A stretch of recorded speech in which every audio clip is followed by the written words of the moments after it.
Ladies and gentlemen, let's welcome a sports fan who's got no problems telling you about shit that pisses him off or the dumbass shit that he did. He's not going to waste a lot of your time. He's going to get in and get out. He'll hit it and quit it. Let's put your hands together several thousand times in a row. It's Chronicles of a Dumbass, the Sean Mackey Show. All right, welcome, Season 1, Episode 7. We are going to do some things different here. I got the old video going on the phone. Going to try to backdoor that, see if I can't email shorter clips of the show to my computer so that I can get away from spending money on the extra adapter. I already went out and bought a tripod for the camera, and I'm cheaper than a $2 hooker, so I ain't looking to spend any more money right now. All right. We're going to get into a few things here. We're going to start with Blackburn spring sports, softball and baseball. They were both down on their spring break trips this week. Softball fared a little bit better than baseball. Softball went 2-4. First game of the trip was against Bowdoin College out of Maine. That was a loss. They lost that game 15-3. Some bright spots on the offense. Kennedy Fry with a double. Zoe Mitchell had a 3-bagger, and Zoe Mitchell had a couple RBIs, and as well as Kaylin Krupp. Game 2, that was a 9-3 win versus St. Lawrence. All right, Blackburn had 9 runs on 8 hits and 0 errors. Kennedy Fry, Zoe Mitchell both went deep. They also produced a couple of RBIs, and my girl Juliana Tabian. She had an RBI with a sac fly. All right. Game 3 against Clarkson was an 8-0 loss. Honestly, I was on the website, and there was really nothing there as far as nobody scored any runs or had any RBIs. Game 4 against Wisconsin River Falls, another 8-0 loss. And nothing big to report on for that game either. All right. Game 5 was against Plymouth State. That was a 2-1 win. Caroline Gibson, Sierra Heiser both had 2 baggers. Kennedy Fry went deep again. She also had the RBI, as well as Sierra Heiser. And Brianna Allen had a nice little sacrifice. So that was game 5. And game 6, they lost to end the trip 12-4. Sorry about that, to McAllister. Caroline Gibson had a double. Kennedy Fry with another home run. Man, that girl is on fire. Woo! Sierra Heiser, Zoe Mitchell, and Kennedy Fry with RBIs and a sacrifice by Kaylin Krupp. That puts them at 3-9 on the season. And they are back home next weekend, taking on Maranatha Baptist on Friday and Saturday, both doubleheaders. Now, baseball, oh boy. This is a different story. Baseball played a lot of games in Texas. They were unfortunately 0-9 for the week, dropping their record to 0-11 on the season. I know that's got to be frustrating for some guys. They're out there busting their humps every day. And I hope they're having fun. That's the name of the game. I mean, you're playing college sports. You're getting an education. You need to go out there and make sure that you're having fun.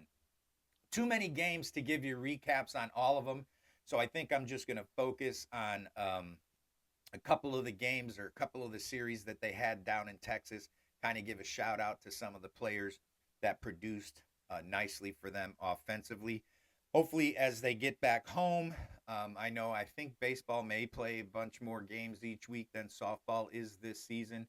So again, we might not focus on every single game, but we may go ahead and give shout outs to those individual players for what they've accomplished this week. So Howard Payne was their first opponent out there in Texas. That was a tough one. I got some information here, but I don't think I'm actually correct on this, what I put in my notes, because my fat fingers don't always type so good.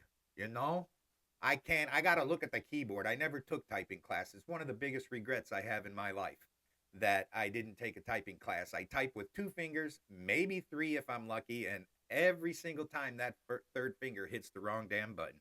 But I digress. All right. So let me take a gander here at the website. I've got it pulled up. Howard Payne.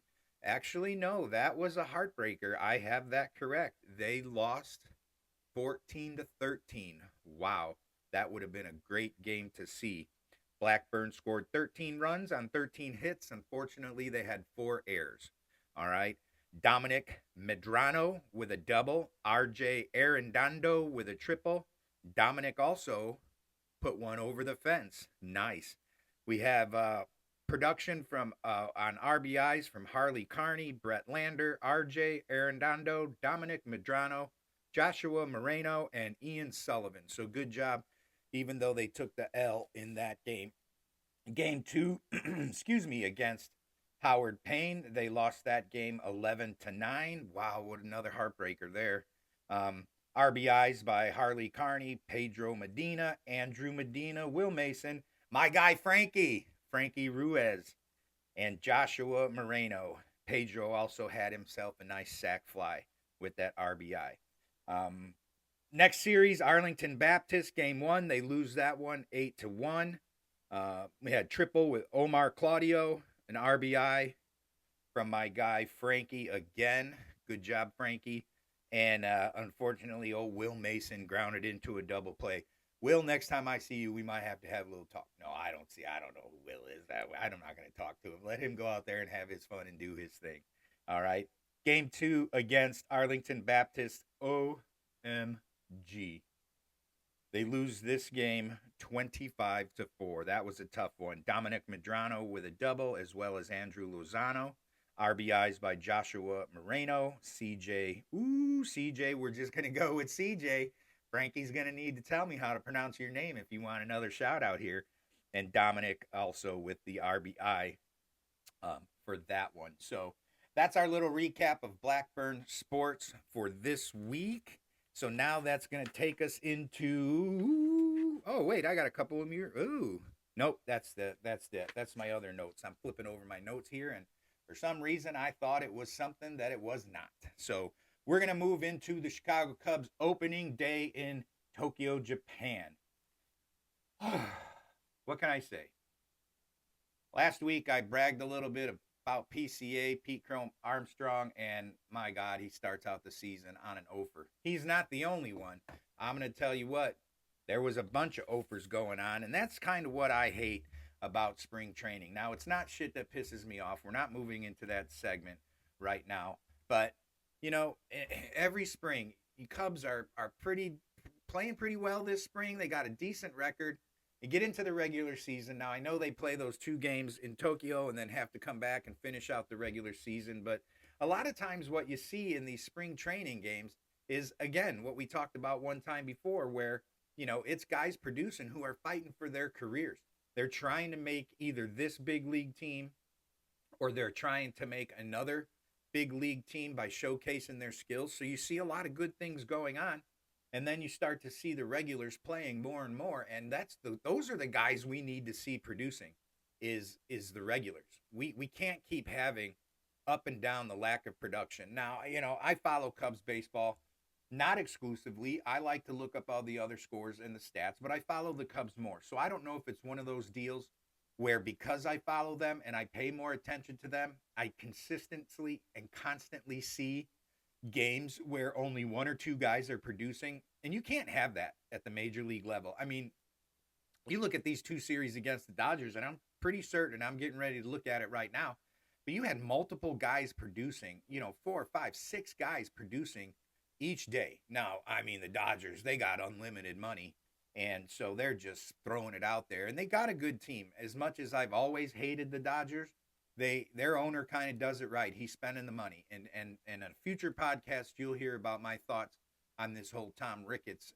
ownership for the Cubs, because in my opinion, I feel it's starting to go sometimes in the way of when, you know, the Tribune and WG, you know, especially when the Tribune, they didn't give a shit and they didn't spend any money on this team. And that's why we were kind of like the laughing stock of Major League Baseball for many, many years. But when you look at the scores here from, come on, pull up. There we go. Let's get back here to the 18th opening day. This was a tough one. The Cubs, they took an early lead on Miguel Amaya's double, and Shota Imanaga pitched 4 innings, no hits, no runs. He walks 4. He leaves the ball game at the 4th inning, and Ben Brown comes in and fucking it all goes to shit. Ben Brown takes the loss in that one. He went 2.2 innings. He gave up 4 hits, 3 runs, 2 earned runs, and he walked 3. And that's how the game ended. But when you look at this box score here for the Cubs, and I can get this here pulled up, and we look at the Dodgers. Let's see. The Dodgers had 1, 2, 3, 4, 5, 6 out of 9 guys in their lineup produced 1 hit or more. All right. Then you go here and you look at the Cubs, and the Cubs had 3 hits from 3 separate guys. So 3 guys in their lineup produced. Ian Happ went 1 for 3. Dansby Swanson went 1 for 3. And Miguel Amaya went 1 for 3 with that run scoring double. And the rest of everybody else, 0 for 0 for 0 for 0 for 0 for 0 for 0 for 0 for 0 for 0 for 0 for. Can't keep having the offers. You guys need to get your shit together. All right? I mean, it's ridiculous. I don't mind losing if you're losing, but guys are producing. But when you've got 6 guys out of your lineup who are just 0 for 0 for 0 for 0 for 0 for, it's not very productive, in my opinion. It drives me absolutely bonkers, all right, to say the least. Now, let's take a look at Game 2. That game, it got out of hand early. That was a 6-3 loss. Justin Steele took the loss. Steele was 4.0 innings. He had 5 hits, 5 earned runs, a base on balls, 5 strikeouts, gave up 2 home runs. And I'll tell you what, everybody had high hopes for Justin Steele. There was some flashes. I've seen it. He'll pitch really well sometimes, but he's one of your starters. You've got to kind of put the rest of this spring, put some of that work in, and kind of get, tweak those aspects. You can't be giving up 5 runs right off the bat. You look at the box score here on this game. The Cubs were the home team in both of those games. So you look at the Dodgers. Let's see how many guys produced in that lineup for Game 2. 1, 2, 3, 4, 5, 6, 7 of 9 produced, each having 1 hit each. 7 hits for their 6 runs. Go ahead and take a look at the Cubs. Cubs had, once again, 3 hits. Nope, I'm sorry. We had 1, 2, 3, 4, 5, 6 guys produce in this game, and that's a little bit better. I'll take 6 guys producing in a loss more so than just 3. Unfortunately, we have Seiya Suzuki still 0 for on the season. Michael Busch, Kyle Tucker got one of those hits. He's hitting 125 now. I had a double.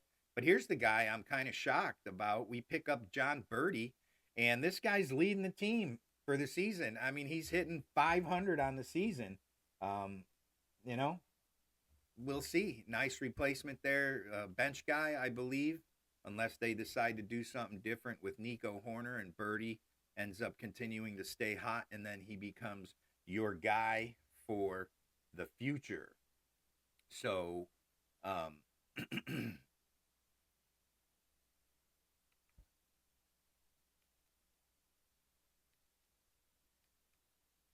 right. Well, there was a little bit of silence going on in here, and now I'm a little upset because I'm trying to stop my video with my Bluetooth remote control, and apparently it must have come un-Bluetoothed, and it won't stop. So much for trying to practice and getting shorter fucking videos that I could email. All right, that's enough. Anyway, we digress. This is not going to be the final version anyhow, because I've already realized some mistakes I've made that I probably want to go in and correct for the future broadcast when I do it actually tomorrow.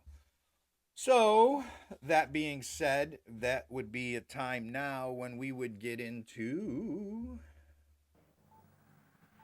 Ladies and gentlemen, it's time for another edition of Shit That Pisses Me Off.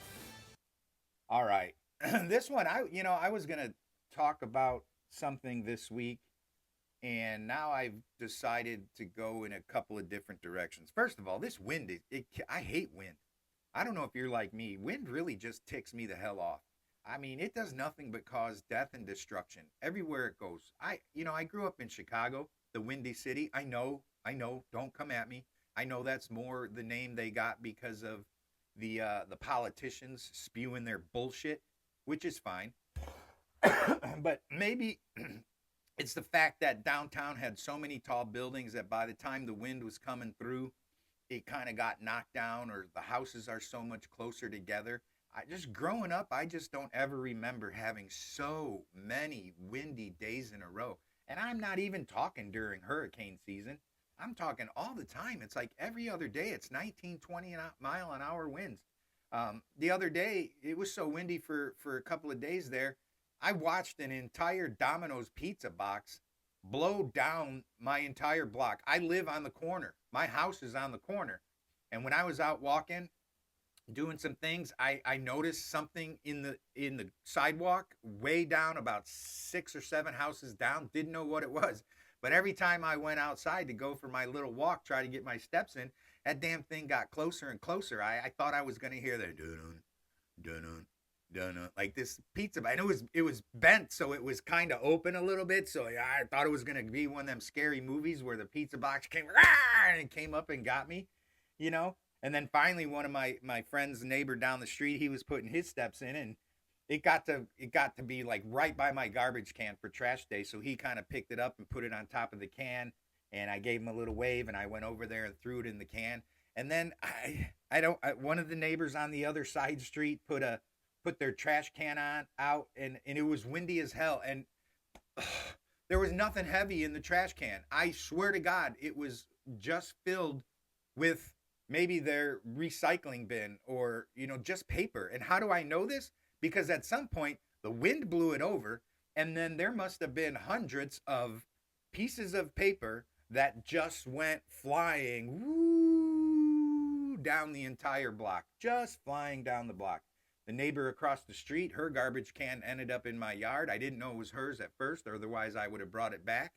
But she went to go get out of her car to get it, so I picked it up and I was like, "Hey, Judy, is this yours?" And yeah, so I took it over to her driveway. But the wind just gets me all the time. And and people say, "Well, what about wind turbines?" And it produces energy for people, and I don't know. Have you ever looked that up? First of all, I think those things are more trouble than what they're worth. I read an article once that it's almost easier in the runoff of propane and the backups for the wind turbines. Plus, they look like crap when an entire town takes up a lot of space. The props, the propellers, they need maintenance out there, and I don't know. I haven't heard any of them yet, but don't those things have a potential to like break and then become projectiles? Like what happens when that takes place? Oh my God, fear for your life with wind turbines. They have to be shut down if it's way too windy, so they're not going to produce energy. And after 20 some odd years, when those things get corroded and rotted out, they're almost worthless, and you can't really dispose of them. I mean, it's been a boon to other people who were able to maybe own, old farmland with hundreds of acres where they can turn them into like a burial ground for the propellers. But, it's just crazy. I hate the wind. So I said I wasn't going to talk about that, but I guess I went and did anyway. The one thing I really did want to talk about is kind of like social media. Social media, it's like, I get it. I understand it. You're there. You want to connect with friends and everything. But there's so many different rules for every little station, so much conflicting information out there. I recently created a page on Facebook and Instagram and TikTok for Chronicles of a Dumbass. I just want people to listen to the show. I'm not out here getting ready to try to make money off of them. I mean, I'm not going to lie. Yeah, if I made some money off of them, that'd be great. Who doesn't want to make extra money, especially in this economy? But the big thing that I'm seeing out here is the people that have gone viral, the people who have the big followings, the people who do have the money, they're giving you some bad advice. I have to believe the way the world is today in this economy, there are people who are going to TikTok or Facebook and trying to create their little funny videos in hopes to maybe make a few extra dollars to help support the family, put food on the table. Maybe the wife, the husband, they're both working a job already. Maybe they're working two jobs. They don't have a lot of time. So they want to do something that should be a little bit easy, a little bit quick, throw up some videos, see if you can't make a little bit of money. And to me, there might be some desperate people out there, and they're getting very, very conflicting information from people, and they're being taken advantage of. And it's just kind of one of those things that drives me nuts. Thankfully, at my age, I've learned a few things here and there between online and social media. It seems to me that a lot of times it's always the negative stuff that tends to do really well. I've seen a lot of creators who have big followings. I follow a lot of them, and they kind of make the silliest, goofiest videos that you can imagine, and people love it. And then you've got people who are out there trying to be sincere, maybe promote their podcast, making some videos, and trying to make you laugh, and they don't get the same kind of following that others do. So one approach I decided to take with that is I'm just going to be true to myself and keep doing me. I did think about, with all this social media stuff going on, I thought maybe the shit that pisses me off segments was maybe turning some people off, because it does. It sounds like I'm complaining, but I ain't complaining. I'm just explaining. All right. And I do so in a funny animated manner. That's why I want to get the videos up on YouTube. And I've had a lot of people, like I said, they laugh when we get together and I tell my stories. Even if it's a story about complaining about something, people laugh.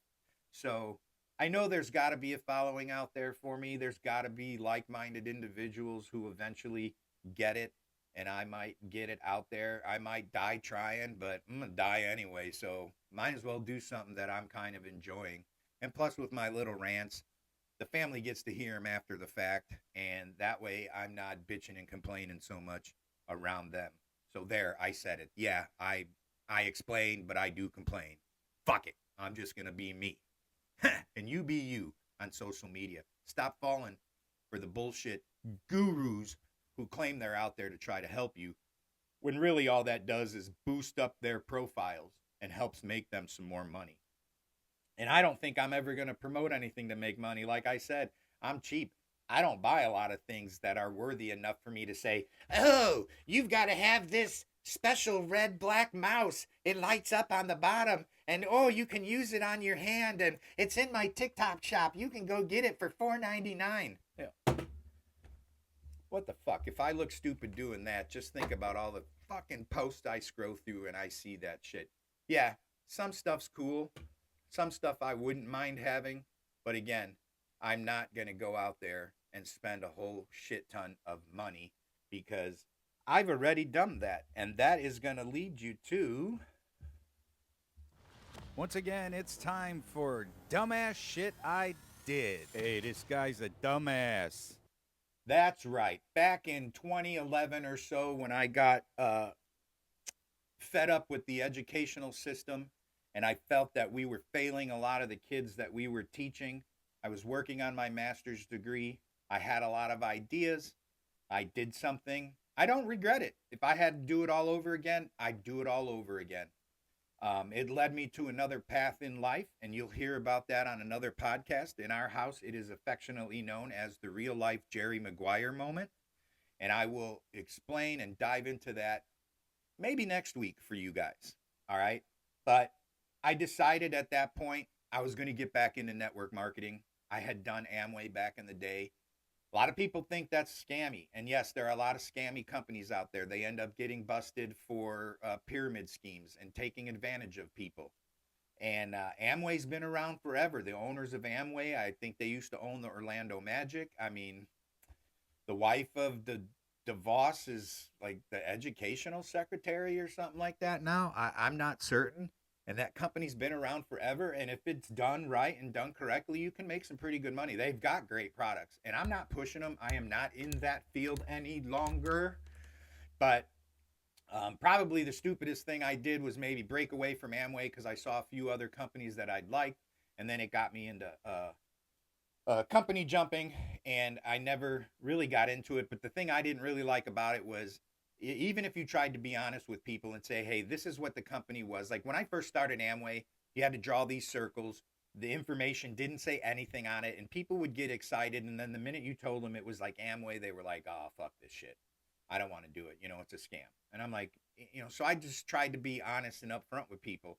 I said, hey, I'm doing this network marketing. I'm with Amway. Have you ever heard of them? They're like, kind of, but I don't know what it's all about. And then I gave them my spiel. So I felt like if I was transparent and upfront with people, I'd pick up a few people here and there. And every company I was in, I sponsored. I would always get some money and make some paychecks. But eventually I just got tired of seeing people in my business, in my same companies, who were out there who were making a killing, but you watched what they posted on social media. You listened to what they told you to tell people, and it was lies, and it was bullshit, and it was basically, in my mind at that point, being really scammy.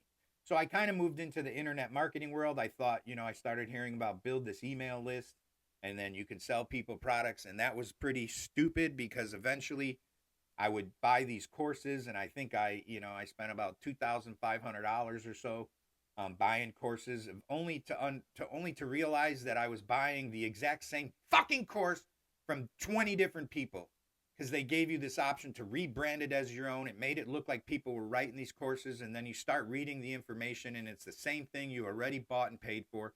So I got it. I got duped. I got scammed. It was fucking dumb. So that's why I'm taking a different approach with the podcast and the social media stuff. I'm not spending a lot of money. I'm just going out here to have some fun, and I'm just going to do my thing. All right. I edit these videos down. Well, I don't edit the videos. Again, my stupid little thing un-Bluetooth, so I couldn't stop it. So it's a long video, and I know if I try to use the app on the phone for editing, they're gonna tell me that it's too much to do for the free version, and they're gonna want me to spend money. So obviously, this is something we're still gonna be working on. I do edit the audio. I do try to take out the long pauses, this, that, and the other. But that's it. You get me in a nutshell. I make my mistakes. As well-spoken as I am, a former speech theater education major, a former performer in the theater arts, I still say every now and again, and I still make my mistakes. So I'm just going to keep doing me. It's going to keep me at peace with myself. It's going to allow me to continue to do this and have some fun. And I hope if you like what I talk about, and even without the video, you can tell in my voice that I'm getting animated, and it'll make you laugh. I promise. I'll make you think. I'll make you laugh. That's one thing that I am gonna do with this podcast. You can catch it. Obviously, you're listening to it probably on Spotify right now. You can catch it on Apple Podcasts. And if, excuse me, if I ever get this damn video thing figured out, you can go watch all the animations on the YouTube version of Chronicles of a Dumbass. So that's it, folks. That's all the time I have for this week. I actually think that I might just go ahead and keep this version. Maybe I do one tomorrow. Maybe I don't. I don't know. Well, that's all the time we have for this episode of Chronicles of a Dumbass. I hope you enjoyed what you heard today. Maybe it brought a smile to your face, made you laugh. Maybe it even made you think. If you liked what you heard, tell all your friends. If you didn't, just keep your mouth shut.